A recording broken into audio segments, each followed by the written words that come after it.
Hello friends, कैसे हैं आप सब। आपके अपने चैनल में आपका स्वागत है। दोस्तों जल्दी से शुरू करते हैं।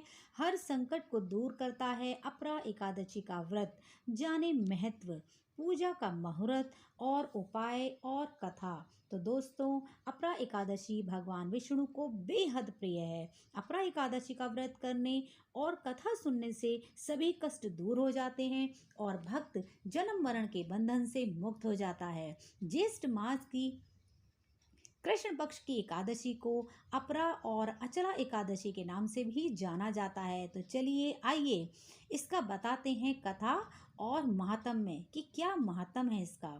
दोस्तों, ज्येष्ठ मास की कृष्ण पक्ष की एकादशी तिथि को अपरा एकादशी के नाम से जाना जाता है और वर्ष यह इस साल यह 15 मई को सोमवार के दिन पड़ रही है। अपरा एकादशी को अचला एकादशी के नाम से भी जाना जाता है और धार्मिक दृष्टि से इसका विशेष महत्व है। मान्यता है कि एकादशी का व्रत करने और कथा सुनने से सभी कष्टों से मुक्ति मिल जाती है और भगवान विष्णु और लक्ष्मी की कृपा बनी रहती है। दोस्तों, अपरा एकादशी का व्रत सभी मनोकामनाओं को पूर्ण करने वाला बताया गया है और इस व्रत की कथा सुनने से सुख समृद्धि सबको प्राप्त होती है। तो आइए जानते हैं अपरा एकादशी का व्रत और इस कथा के बारे में। अपरा एकादशी का महत्व।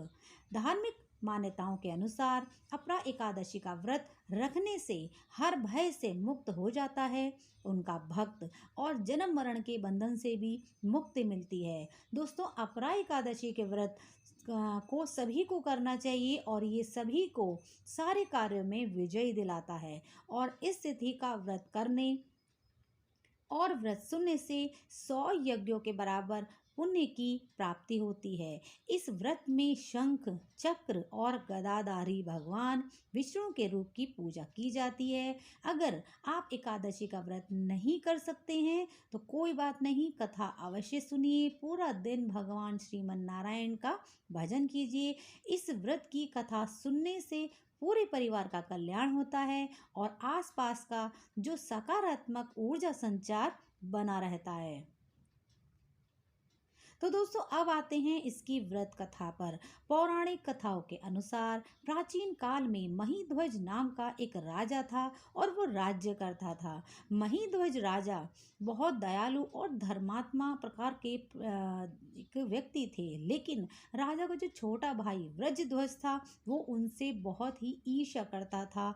वो क्रूर था और अधर्मी था। एक दिन व्रजध्वज राजा ने कमरे में चुपचाप उसके राजा के कमरे में पहुंच गया और अपने बड़े भाई की हत्या कर दी। हत्या करने के बाद राजा के शरीर को उसने महल से निकालकर जंगल में एक पेड़ के नीचे गाड़ दिया। पीपल के पेड़ के नीचे गाड़ दिया। अकाल मृत्यु की वजह से वह राजा प्रेत आत्मा को प्राप्त हुआ और उसकी प्रेत आत्मा जो है वो उसी पीपल में रहने लगी।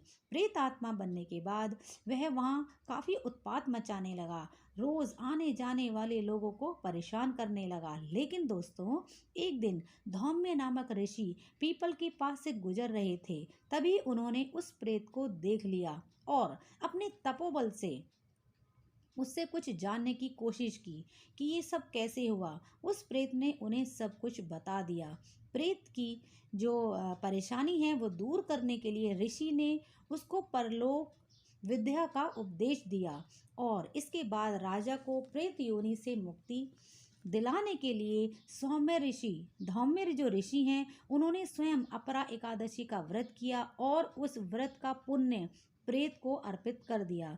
तो दोस्तों, पुण्य के प्रभाव से राजा की जो प्रेत योनि थी वह उससे मुक्त हो गया और इसके बाद राजा ने धौम्य ऋषि को आशीर्वाद दिया और पुष्पक विमान में बैठकर दोस्तों जो प्रेत था राजा था वो वैकुंठ धाम को पहुंच गया। तो इस तरह से उन ऋषि ने राजा को प्रेत योनि से मुक्ति दिलाई। दोस्तों, अब बताते हैं कि अपरा एकादशी के व्रत के उपाय। दोस्तों, अपरा एकादशी के दिन तुलसी और पीपल के पेड़ की पूजा करनी चाहिए।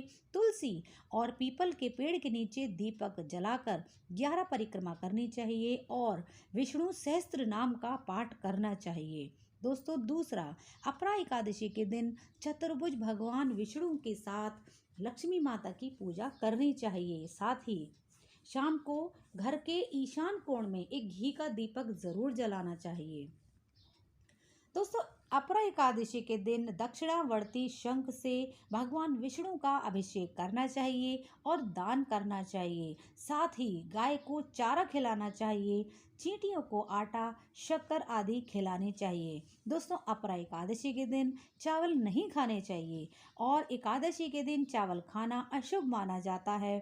कहा जाता है कि एकादशी के दिन चावल खाने से प्राणी रेंगने वाली जीवों की योनि में चले जाते हैं। तो दोस्तों, ये थी अपरा एकादशी की व्रत कथा महात्म्य। तो दोस्तों, अगर ये कथा आपको पसंद आई तो इसे लाइक कीजिए, कमेंट कीजिए, ज़्यादा से ज़्यादा इसको शेयर कीजिए, क्योंकि आज एकादशी है।